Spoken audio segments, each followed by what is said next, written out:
एक गांव में एक लकड़हारा अपनी पत्नी बिमला के साथ रहता है। लकड़हारा और उसकी पत्नी बहुत ही गरीब हैं। एक दिन जब बिमला खाना बना रही होती है तो उसकी पड़ोसन सरला उसके पास आती है और पूछती है, बिमला तुम क्या कर रही हो? आज खाने में क्या बना रही हो? तो बिमला कहती है, कुछ नहीं सरला, मैं तो बस दाल भात बना रही हूँ। तो सरला उसको ताना मारते हुए कहती है, क्या ये क्या, तुम तो रोज रोज दाल भात ही बनाती हो, कभी मटर पनीर, शाही पनीर या फिर सोया चाप भी बनाया करो। क्या तुम्हारा पति तुम्हें ये सब चीजें नहीं खिलाता?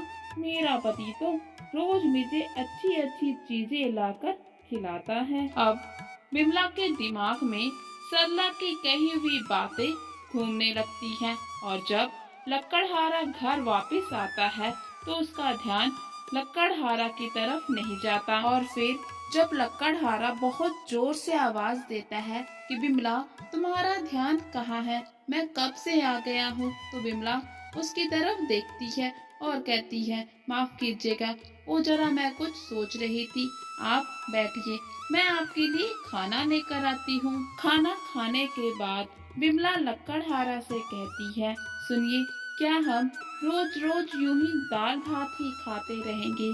क्या हम कभी सोया चाप, सोया पनीर या फिर मटर पनीर नहीं खा सकते? तो लकड़हारा कहता है, देखो बिमला, कमाई ही कितनी होती है, मुश्किल से दाल भात का जुगाड़ हो पाता है। ये सुनकर बिमला चुप हो जाती है और फिर अगले ही दिन उसके पड़ोसन सरला फिर से उसके पास आती है और उसे बताती है कि उसके पति ने उसको सोने की चूड़ियां दिलवाई हैं। फिर वो बिमला से पूछती है, क्या तुम्हारा पति तुम्हें कभी कोई तोहफा नहीं देता? तो इस पर बिमला कहती है, नहीं सरला, इतनी कमाई ही कहाँ हो पाती है कि ये सब शौक पूरे कर सकें। लेकिन कहीं ना कहीं सरला की बात बिमला के दिमाग में घर कर जाती है और जब लकड़हारा काम से वापस आता है तो वो मुंह बनाकर बैठ जाती है और खाने में भी कुछ नहीं बनाती। इतने में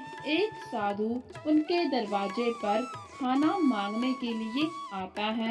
लकड़हारा जब दरवाजा खोलने के लिए जाता है तो देखता है कि एक साधु खाना मांग रहा है। तो फिर वो साधु को सारी बात बताता है कि कैसे उसकी पत्नी बिमला सरला की बातों में आ जाती है और अपना मन दुखी कर लेती है, जिसकी वजह से आज उसने खाना भी नहीं बनाया, इसलिए वो उन्हें क्या देगा। तो फिर संत महात्मा बिमला को बुलाते हैं और समझाते हैं कि इंसान के पास जितना हो उसे उसी में संतुष्ट रहना चाहिए और जो चीज या फिर जो इंसान आपके मन को दुख दे रहा हो उससे दूर रहना चाहिए। साधु की बात बिमला को समझ आ जाती है और वो सरला की बातों पर ध्यान देना बंद कर देती है और अपने पति लकड़हारा के साथ खुशी खुशी रहने लगती है।